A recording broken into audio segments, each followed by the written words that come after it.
Well, hello there, my friends. Chris Marcus here with you for Arcadia Economics. On take two of my call with John Lee of Silver Elephant. Hopefully, we are coming through live. John actually just told us exactly when the COMEX is going to break. He said what tomorrow's silver price is going to be. He even said solved the Kennedy assassination. It was all there. And we didn't have the stream going live, but John, I'm glad you're warmed up now and you have answers to everything that people in the silver world want to know. And in fact, while we were doing our inadvertent test run, nice to see silver even up 48 cents on the day. So, John, welcome in again here this morning of Silver Elephant. How are you doing? Yeah, well, Chris, it's good to be back. It's never got tired about talking about silver. And I think the dollar is being trending down from broke down from the 200-day moving average, and now it's trading around 92.60. So silver is acting well. Let's see if there's follow through on Friday. But right now, gold is looking good. It's trading above 50-day moving average. So silver should be on track to get at least to 26.30, if not 27.50. Yeah, and John, one of the things that I was curious about, I know you're far more versed in the technical analysis. We see this a lot where, I mean, here, the thing jumps up 30, 40 cents at a pop. It's very choppy. And then there's these periods where, is this just because there are a lot of stops and algorithms trading there? I mean, we see something similar on the gold chart. Any idea how do you look at that? Well, I mean, Chris, most of the volume is concentrated in three openings in New York, in Hong Kong, and also in London. And so I wouldn't really, while the market is trading 24 hours a day, but really these are the three big trading opening times. That said, even if we discard the smashing up by the commercials, if you're a buyer of volume quantity, you don't want to show your hand until there's volume, substantial volume. So most of the other times outside of Hong Kong Open in the first half an hour, and New York Open the first half an hour, and London Open the first half an hour, I would say the remainder volume are just window dressing. And if you think about it too, a lot of guys are digesting sort of from the action from the day before, and they're not seeing the dollar rebounding. And the dollar was very weak yesterday, but that was not supported by a stronger silver price. So I think that you just have quite a bit of bargain hunters that are coming in and taking advantage of the dollar weakness and the gold strength, which is now above 50-day moving average. That's very good news for gold. Usually what's good for gold is good for silver. So given that if gold's breakout of the 50-day moving average of 1750 were to hold, then the next level is 200-day moving average. That's 1830. So that's quite a bit of a chunk of room to make up. And that would bode very well for silver to retest its previous heavy resistance, 2750 markets. So that could be quite exciting. It could be what we're looking at in the very near term horizon, the next 10 trading days. I don't know if you capture my box of chocolate analogy, but right now life is we missed it, John. You're going to have to do that one again because it was beautiful. Yeah, you know what? Nobody really knows the market. It's like the movie Adjustment Bureau. I watch. It's one of my favorite. Or it's like Forrest Gump. The life is a box of chocolate. Same as trading. So right now, I would say right now it's 3 vanillas and 1 mocha. 3 vanillas get you 27.50. A mocha means $1 rebound of its 50-day moving average and retake 200-day and on its way path further higher. And that's going to just spell for more grinding for the silver for the next few weeks. So I think the next 10 trading days is going to be very, very telling. Chris.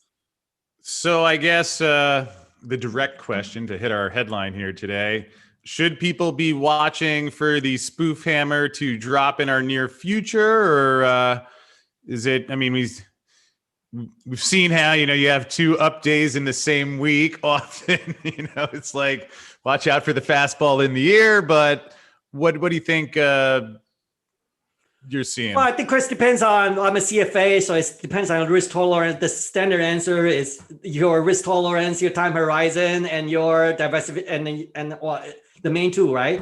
I would just say for silver investors, if you're a trader, as I'm repeatedly come on your show, silver is going to be trading at a band between 24 and a half and 27 and a half. And so now we're sort of in halfway through. Silver works a bit like Newton's law. It goes by momentum. So momentum is on the upside. It's probably going to carry through 27 and a half. If you don't have a position at all, you really ought to be. Either you're a trader or an investor. And then once silver passed 27 and a half, at 27 and a half, the trader may lighten their position to trade on this trading band. But if 27 and a half, silver takes out 27 and a half, that's when personally I would be going all in outside of my real estate holdings. It would be a different strategy will be adopted once silver decisively takes out 27 and a half for one full week. Okay, so if I see over 27 and a half, that's when the real fireworks. I'll not talk options on this episode, but I'll just leave that in the back of my mind. John, here's something I spent the last 10 years trying to figure out. Maybe you can touch on it today, because I get it that a lot of people are looking at it technically. On the other hand, we hear a lot of reports, certainly the Perth Mint situation doesn't inspire me with confidence. I've heard customers from a lot of dealers have issues going from unallocated to actually getting their metal. How does that factor in? I mean, is there going to be some break point here? Or what do you think about these things that we're hearing, and maybe any experience that you've had or customers you've talked to? Chris, you know that 70% of silver is industrial and then 30% is investment. And within that, if you look at coins, I mean, their sales not even amount to maybe 5% of the total silver consumption or silver supply and demand equation. And I was just on a different show last week. I said, the countries can just outlaw gold and silver, and they could, but an easier alternative is just to strangle the supply of physicals to the mints. And I think that's exactly what they're doing at the UK Mint, at the US Mint, and also in all those mints around the world. Coming from the refineries, they're just not giving the silver to the mints to make the silver bars and smaller denominated coins available to the retail everyday mom and pop, and as a way to discourage the ownership of gold and silver. Certainly are more effective than to outlaw, because that would just attract too much attention.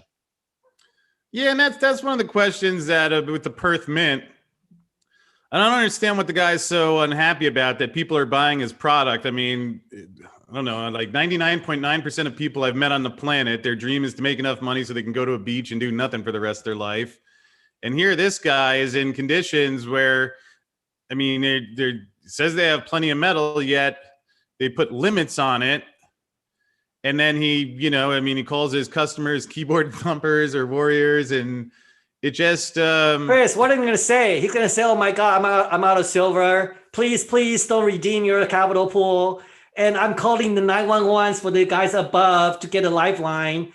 Chris, actually, I know what I want him to say. I want one of these guys that lies and cheats. At some point, just acknowledge it. You're caught. Or answer for yourself. I mean, I tried calling them, and let me see if Chris, go back to the technicals. I think another good analogy besides the chocolate analogy right now, I think you got 3 vanillas for up, 1 mocha for down, because the dollar may rebound and dollar is in an uptrend. A good analogy for the dollar is, I think think of a silver like a boat. Okay. It has got plenty of horsepower. You got 3 Yamahas, 1,000 horsepower engine that's plowing through, but the dollar is a headwind. So if the dollar is going against, is a headwind, you're just going to have a problem going up. So that's why it's going choppy. And I'm not sure if the earlier sort of I talked at the start of your show just half an hour ago.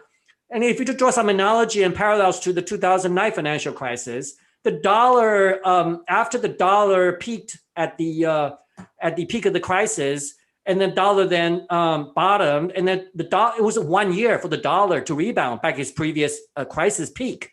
So the dollar rebound is only 3 months is infancy.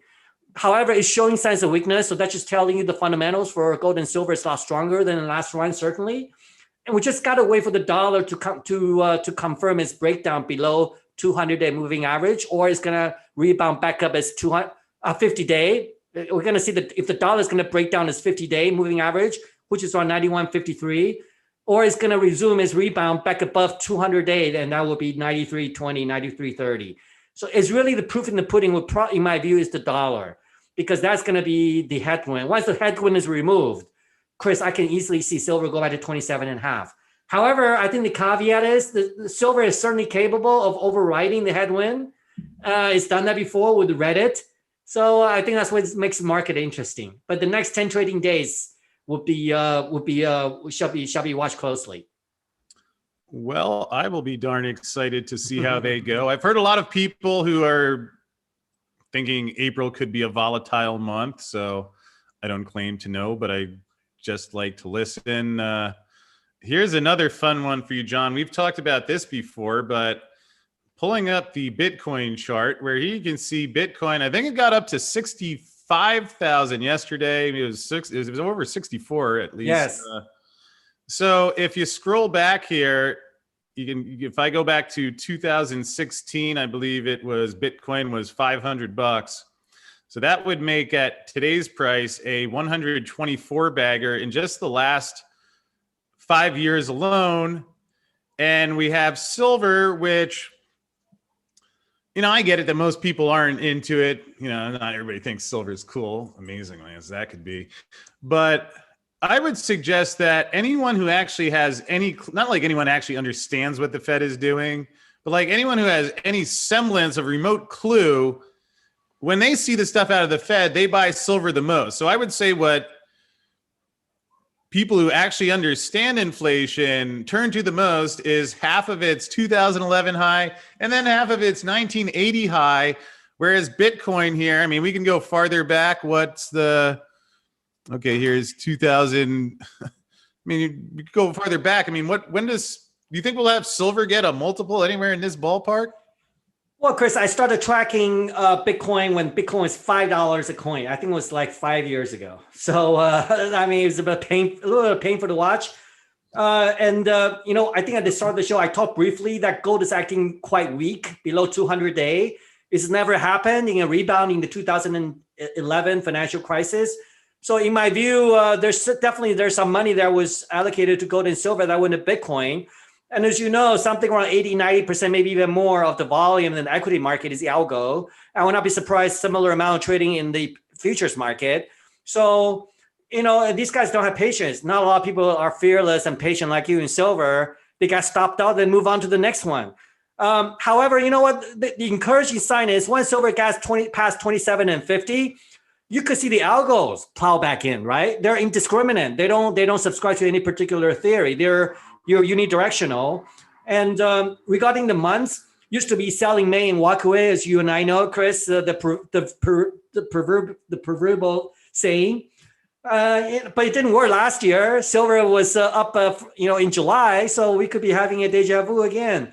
Again, the key watch was 27.5, and I was on another show. I think silver in the investment demand is always, the price, the higher it goes, the more that people want it, right? So it's never the industrial demand, which is price taker, that drive the silver price. It's always the investment demand, which is the price setter.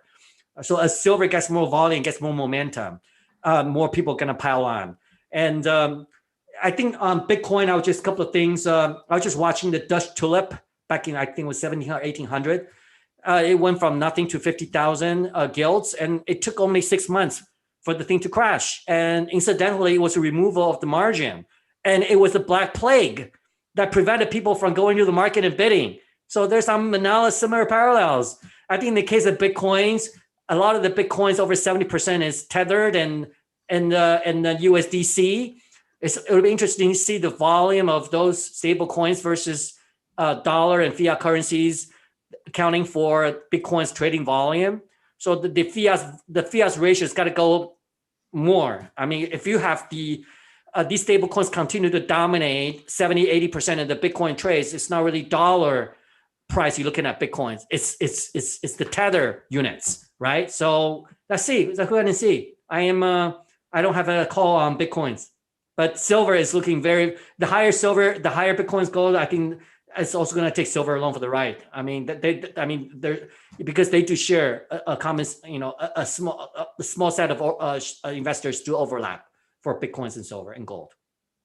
Well, that makes sense. Although I was still kind of just floating in your kind description of fearless and courageous, or whatever you just said. I don't know if it was stubborn or wrong, but anyway, John, one of the things I've been doing lately is been reading a lot of books. And actually, I got this cool new one today, The Empire of Silver, The New Monetary History of China, as well as this beauty, Manipulation on Trial, Economic Analysis, and the Hunt Brothers Silver Case, plus a little Willem Middlecoop. I know it doesn't come through clearly in my black screen.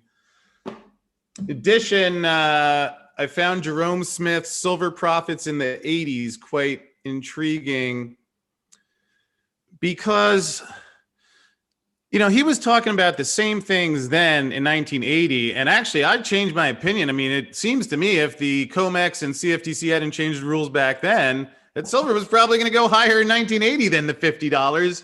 I mean, they just basically kept raising margin requirements until they had to fold. So, you know, Jerome Smith, he's writing in 1980 how this has to unravel and how the price is going to go up. And yet here we are 40 years later, we still have $25 silver. The world is still spinning. And as I've thought about that more, I think I have an idea of how to explain that. Maybe you can tell me if this makes sense or you have another idea. But partly in the last decade, we've seen the investment demand has been really low. So let's say the average supply is about 1 billion ounces, maybe 600-700 million are going into industry, which leaves 300 left. So if you kill the demand and make, you know, anyone who talks about silver feel like a Fruit Loop, then, you know, if you keep the demand under that, which, I mean, look at Wall Street. I mean, it's kept silver demand pretty low aside from a couple months here or there over the last 40 years. But where I think there will be an issue is that maybe Jerome Smith didn't factor in that we had more technology that did increase the supply. But everyone I've ever talked to always says it in the end, it's going to come down to that investment demand. Yes. And like if you have silver break 30 and all of a sudden CNBC's covering it and you have, I mean, any of that printed money that the Fed is pumping out there where it's now, you know. The algos just pick up. You don't even need coverage. The algos just pick up. Yes.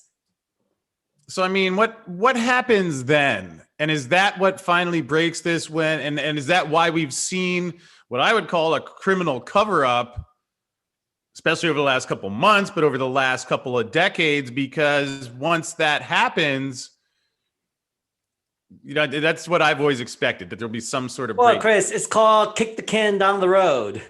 I don't read a lot of those books. I think in my view, I mean, Chris, you know the market as well as probably anybody now. And I don't think there's anything I think all those things you read just reinforcing your beliefs. And I don't think there's a lot more you can get out of those things. I mean, they're smashing the market. They're using all the tricks in the books. No different today than it was back in the 1980s or back in the 1920s of Jesse Livermore at the bucket shops, reminiscent stock operator. And I mean, Chris, eventually, you don't really know what's behind the scenes. You don't. There's very few people that do.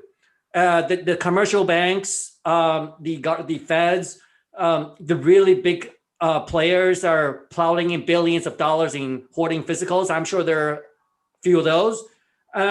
So I think what happened is you got to watch the technical levels very, very closely. As I mentioned to you, the example that I used was the Three Gorges Dam.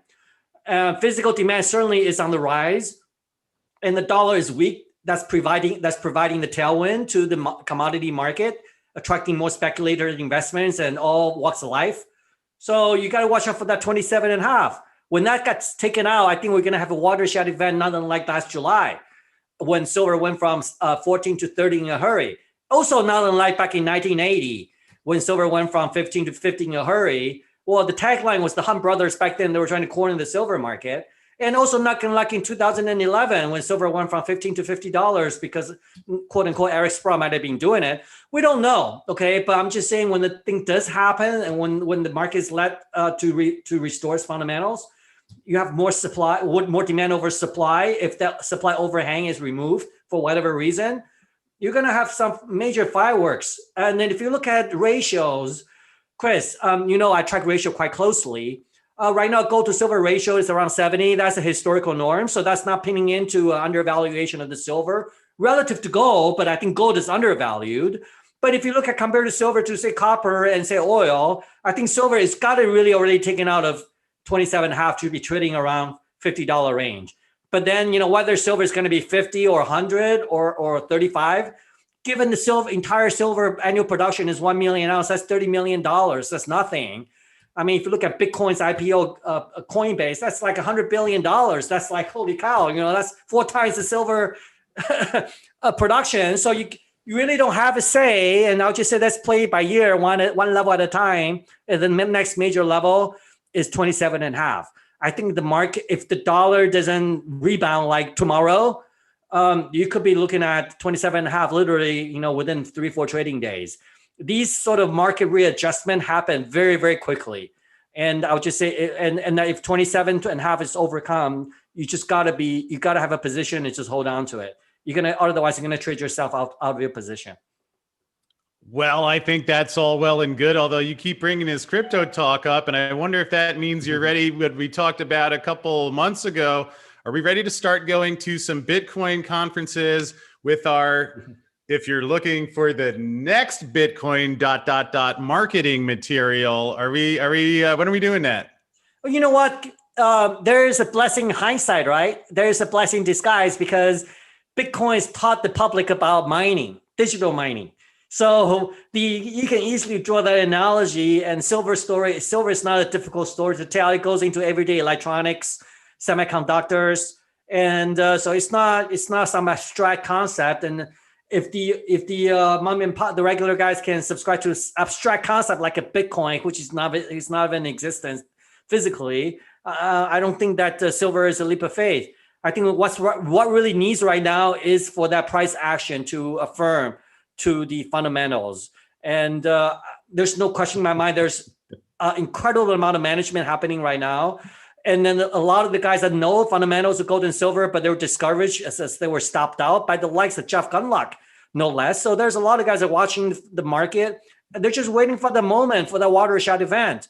And I think it's going to happen sooner than later, as soon as the dollar rebound exhausts its course. And it could be already, and it might, or it could have a few weeks or months to go, as it was in 2000 and 2011.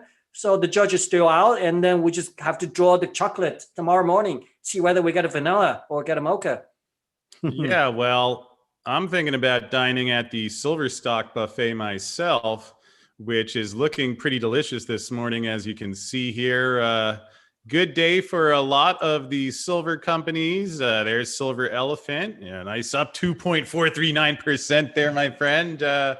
Any thoughts on the silver stocks? Obviously, you're very close with not just your company, but you hear what investors are saying. I've been seeing a lot of silver deals oversubscribed in the last couple of weeks. So at least, I don't know that that's Jeffrey Gundlach and mainstream folks, but at least within the silver world, I hear good things about the demand from investors.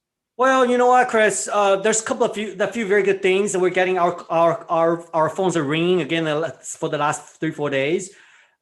The demand for silver junior, the volume has been very low in February, or since the Reddit. That's sort of it's like a short-term peak, February 1st. So the volume has been down across the board in the junior mining space in March and this part of April until last week. And there's a couple of deals got pulled. So it's been quite challenging, but I mean, it's almost like as if, Chris, silver is a lot lower than they are now.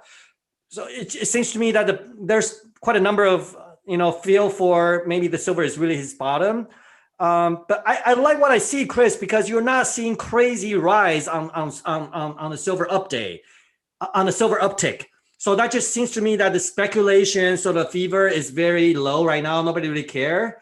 And that's also confirmed by the 70 gold to silver ratio. So right now it seems like a lot of guys are bottom fishing, and now is the time for the silver mining investors to do their homework. And because I think that, Chris, in the first rally from last July, everybody, doesn't matter, so long as you have a name, silver in your name, register, you go up. But in this next run is what I call probably like the .com in 2001. After the .com bubble, you're gonna get the Amazons and eBays. That guy's company has true fundamentals. they're gonna continue to go up. But you have some outfits that don't have the silver in the ground, for example, Chris, and some of the promotion, they're not. I mean, investor first try is shame on you, second time shame on me, right? So they're not gonna buy into the same story the second time if you don't deliver the first round. So I would say now is the time to look at your portfolio and really call the management, ask the right questions. Something go lower doesn't mean something low doesn't mean could go lower. And something's high doesn't mean you couldn't go higher. So I wouldn't necessarily look at, who's the lowest, Chris, or who's the highest, right? And you keep going to the lower denominator, to the lower band. That's not necessarily the way to make money. I tried that before, it doesn't work. Rather, I'm more subscribed to the Buffett's analogy, which is you don't pay. Here's go. You pay. I'd rather pay a good price. I'd rather pay a fair price for a great asset than to pay a good price for a substandard asset. So you want to pay a good price. You want to pay a fair price for a great asset. Now is the time, rather than paying what you think is a good price, but the asset is not good. If that makes any sense, Chris. That makes a lot of sense. A few comments, if I may. First of all, I do appreciate that unlike the Fed, CFTC, Goldman Sachs, JP Morgan, CME, Perth Mint, or US Mint, you actually do respond to your customers, which I think is something that's needed in our financial markets. So there's John Lee on Twitter is one way to find them. Also the website Silver, ELEF. I got a little surprise for you today before we wrap up, John. So yeah, thinking, wonder what it might be. But John, I was talking with someone who runs another silver company last week, and it was interesting. We were actually referencing how you've been rounding up ounces in the ground. And I was thinking that if someone, again, obviously, many people can have different views of what they expect to happen in the silver price. But let's say that one's of the mindset, like I am, that, I think the price is going to be a lot higher at some point. I was thinking it's almost, in some ways, preferable rather than being in production now and selling silver at 25. I mean, if I think it's going a lot higher, I just thought it was interesting how some project, if that's one's core view, at least allocating some percentage towards projects that can't sell the metal now, that literally, whereas a company that's in production, I understand they have obligations, they have payrolls to meet, so they can't always just sit there and hold it. But what would you say about that? Is that something that investors would be wise to consider? Is that a good way of looking at it?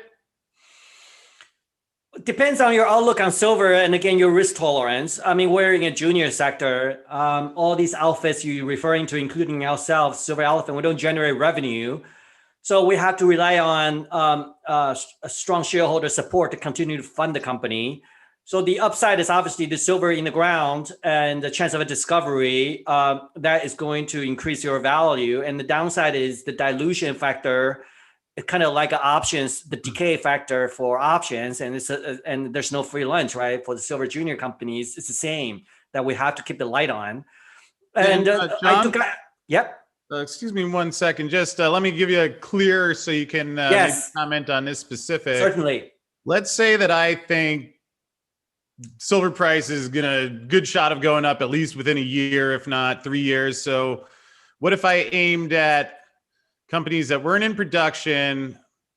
I also don't want to go complete explorer where, they're out with a map and a compass hoping for the best. Right. But essentially, I would think maybe the sweet spot would be projects where, as much as possible, have verified the resource. We're not guessing if it's there, but, getting from that so they know the metal's there, and it's just the bridge, which may be 2 to 3 years out before it's in production.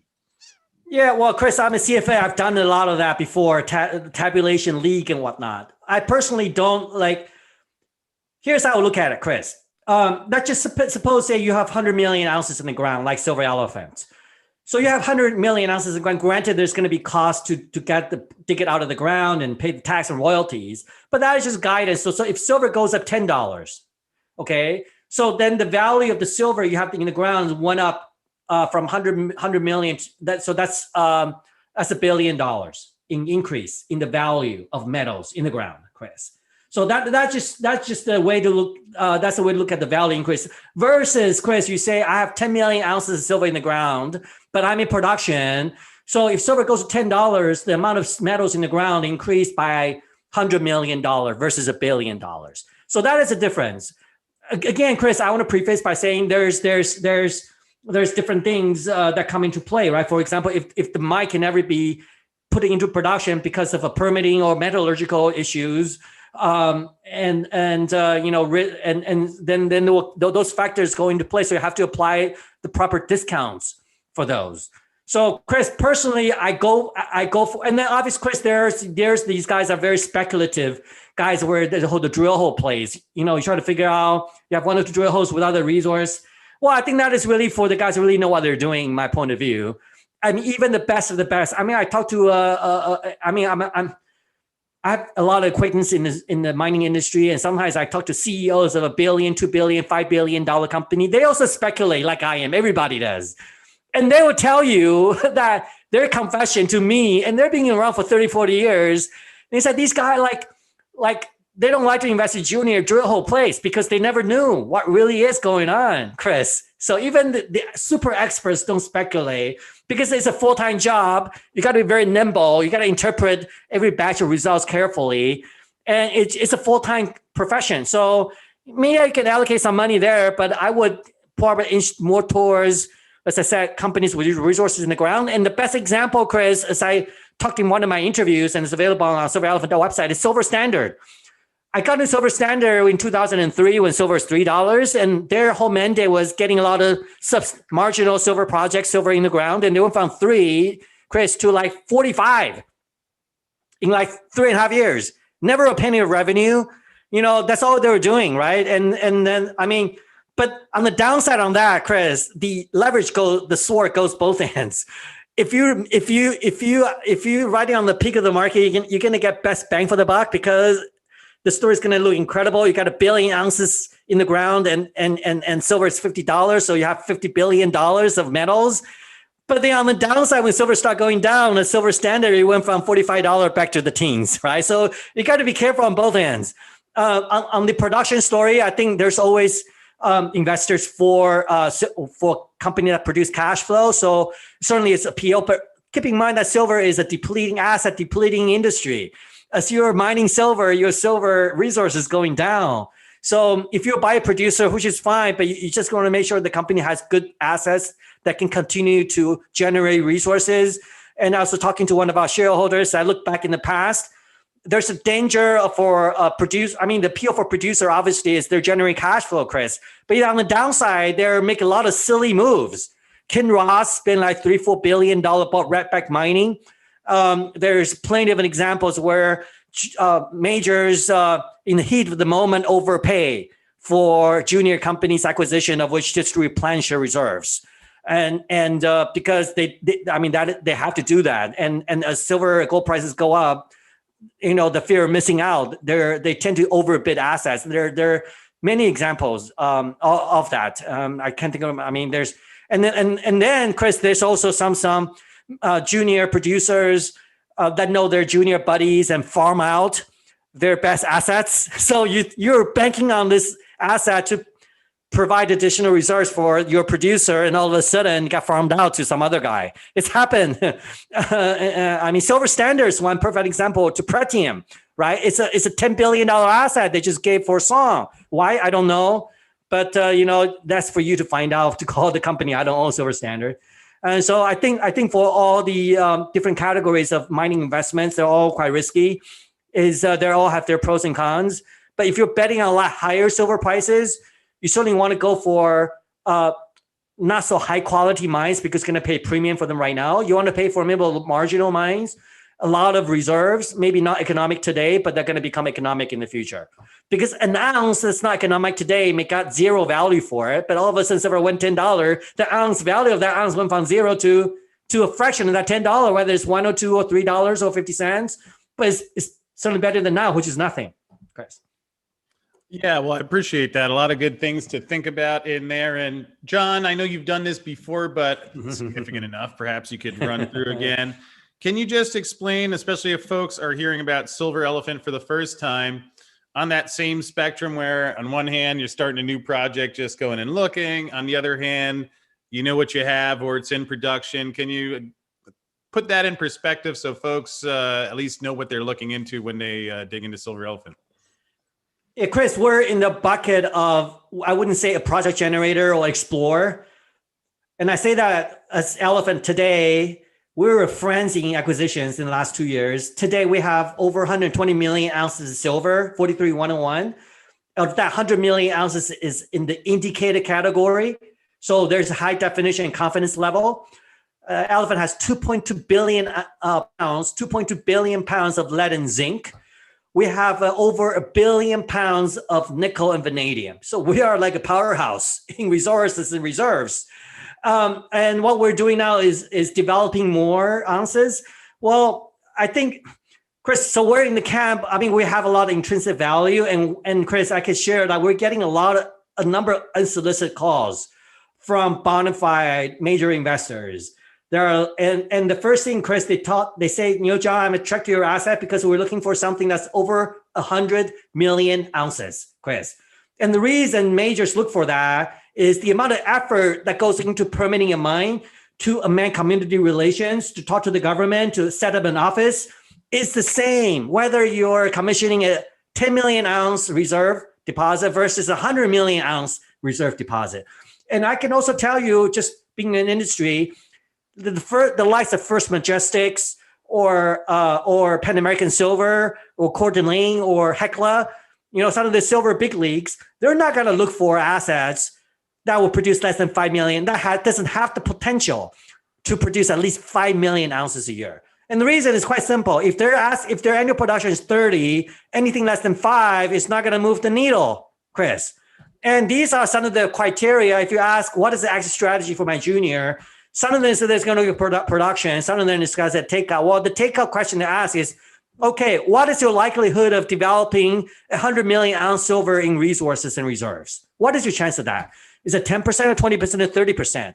And what will happen for you to upgrade that percentage chance? These are very good questions to ask, because unless you have 100 million ounces, I don't think the major is going to pay you much attention, because that is the first question. I just got a call for an hour yesterday with the major, and they're saying, John, I like your asset because you got 100 million ounces, right? That's only the starting point, Chris. Then they're going to go into the due diligence on all those different things. But 100 million ounces is a starter point. I don't think any major will be interested in an asset less than 100 million ounces. And then for single, I think that's where my point of view. And Elephant, we don't need another discovery at this point. And so we can well survive and adjust our company objective. I mean, in a frenzy of times, people are not interested in permitting and development stories. We can drill. We're equally capable of drill holes and make discoveries. But in the dull times, in the banal times where people are not getting rewarded for drill hole results, well, we are still on path to permitting and de-risking our assets, so that eventually when silver go to 50 or 100, we're going to raise the money or sell the asset. But at that point, the single risk for all of our project, and hopefully at that time, will be just the metal price. By that time, the permitting situation being sorted, the communities are pro-mining, they're ready to go. We have endorsement from the government. Chris? Well, that makes a lot of sense. And John, before we wrap up, can you just let folks know if they have more questions, they're interested in getting information, what is the best way to do that? Yeah, Chris, now is the time to make your bets. And silver is not as attractive as a week ago at 24.5, but 26 is as good as it gets.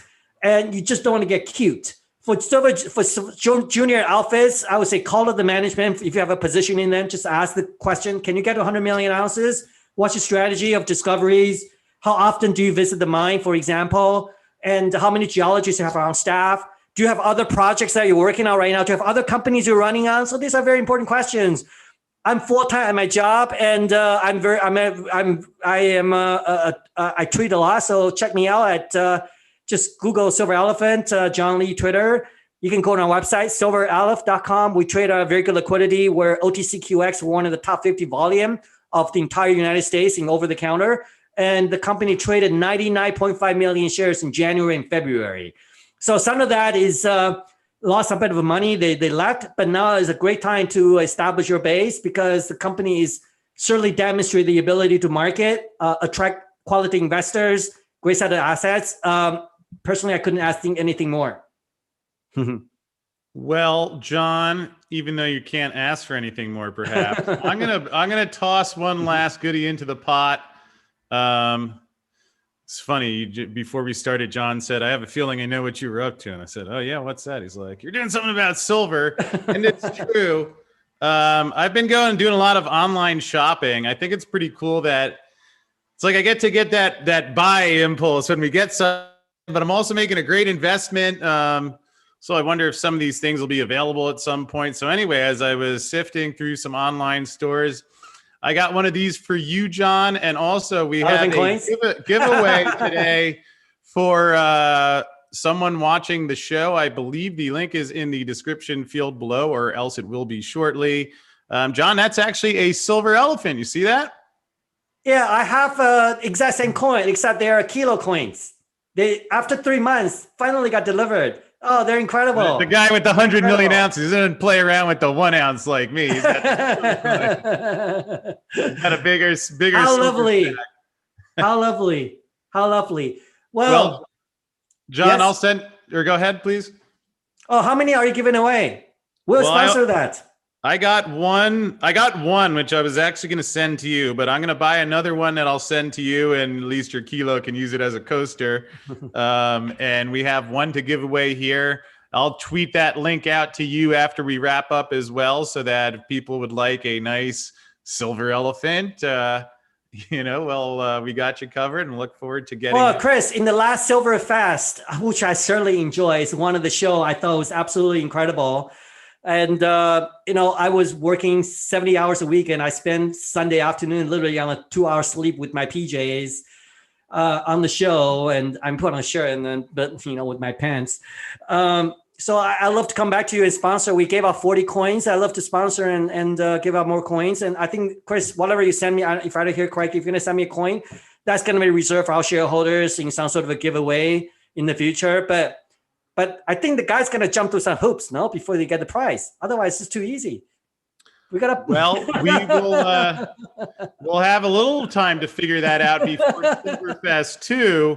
Although, John, with all due respect, if you like the first Silverfest, I know a little secret or 2 or 3 about Silverfest 2 that even my dear Arcadia partner Yara is not aware of. So we are going to make Silverfest 1 look like a garbage dump rally or something, based on when you see what is coming for Silverfest 2, because it's what silver investors deserve. I mean, we're not a bunch of savages like some Keynesian money printing keyboard thumpers or anything like that. So, John, I like your thinking Silverfest already. Going to be a lot of fun. And I think, especially if we see the price start to move a little bit this year, which I do believe by Silverfest 2 it's just going to be, just leave Halloween weekend free. That's all I can say. That's what, or I won't tell you to do that. That's what I'm going to do.